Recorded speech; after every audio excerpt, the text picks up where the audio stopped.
all of us dream, and there are some dreams, admittedly, that we never forget. And with the exception of those we'd class nightmares, that's usually not a bad thing. Some dreams also seem to recur. I recall one that perhaps you have experienced too, because research shows that it's a common dream that most people have, and usually more than once. It's the dream that we can fly. The experience is, by and large, a rather pleasant one. For me, it's you take off running and you end up airborne, not too high though, and by a motion of your arms you can easily land. But as much as I have enjoyed that dream periodically and always remember it, there's usually a hitch to it. And that is that every time I tell another person in the dream about this amazing power I have discovered that I have, and then go to demonstrate it, I can't do it. Then once there's no audience, I become airborne once again.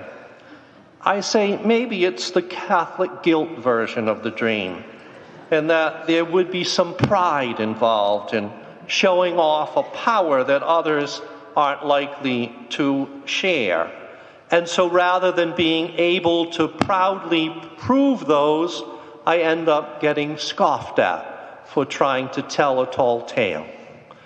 This experience reminds me, though, of our gospel today when we see Jesus on the holy mountain, who 1 minute is earthbound in his ordinary human self, and in the next, he's floating up as he is transfigured in the bright white light of divine glory, and seen conversing with those no longer part of the earthly realm, Moses and Elijah, who represent the two pillars of the Christian faith, the law and the prophets.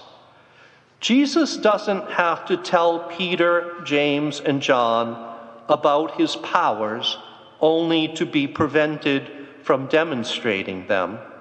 No, these are on full display to the utter amazement of those chosen disciples, who are, in the gospel translated into English as terrified, but better thought of as in awe at what they are being privileged to witness.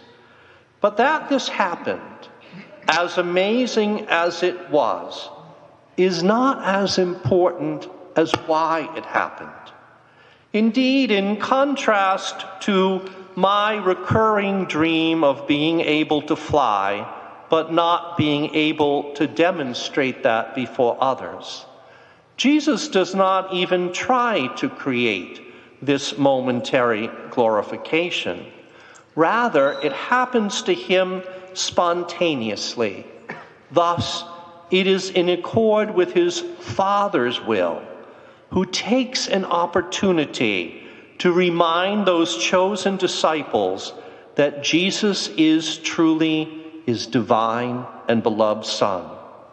Yet more than this, the glory in which Jesus shines is not simply to create a dazzling spectacle for his disciples, for there is no prideful showing off to be found in the transfiguration, attested to by the fact that Jesus would forbid Peter, James, and John from ever revealing what they saw on that mountaintop until his earthly ministry is absolutely complete.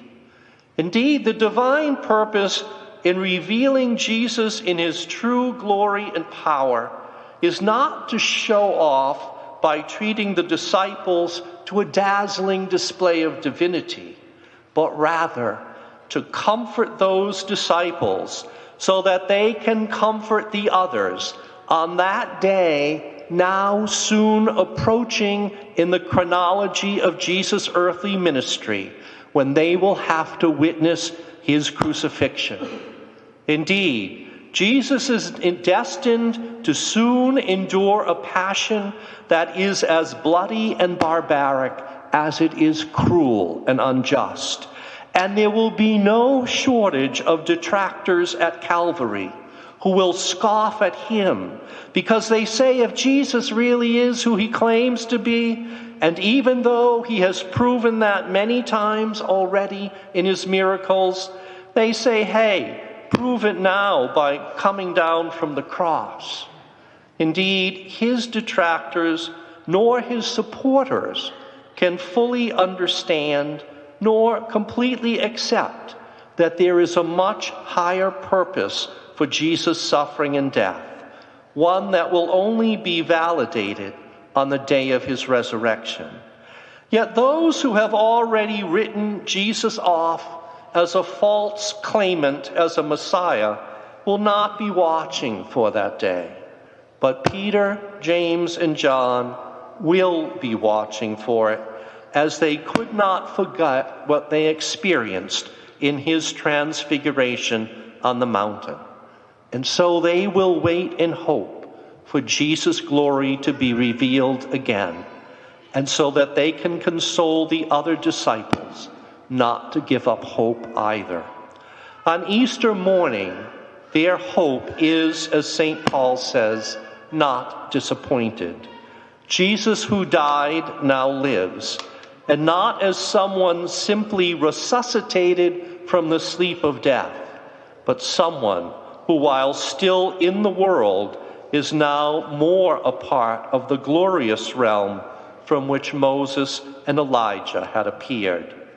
It is this amazing revelation of divine power, prefigured in the transfiguration and revealed fully in the resurrection, that enabled those original disciples, most of whom were also fated to experience the most unjust and torturous ends, to do so fearlessly and to go serenely to their deaths, assured of life in glory with Christ on the other side.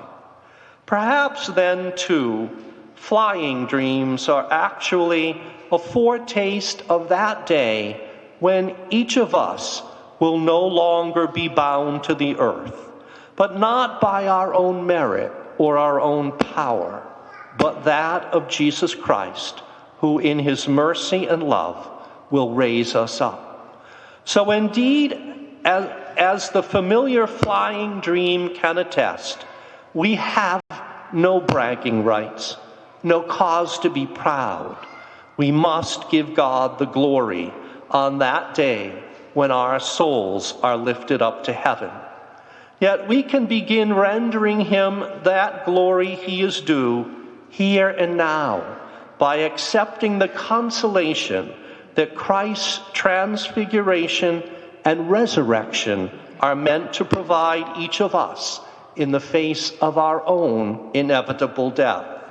So as we listen to this familiar gospel of the amazing display of Christ's divine nature, let us anticipate feeling the same awe that filled the hearts and minds of Peter, James, and John, and caused them to want to set up tents and remain on that mountaintop with the glorified Jesus forever. Indeed, assured that when we meet Christ in glory, we will also be content to remain in the light and peace of his presence for all eternity.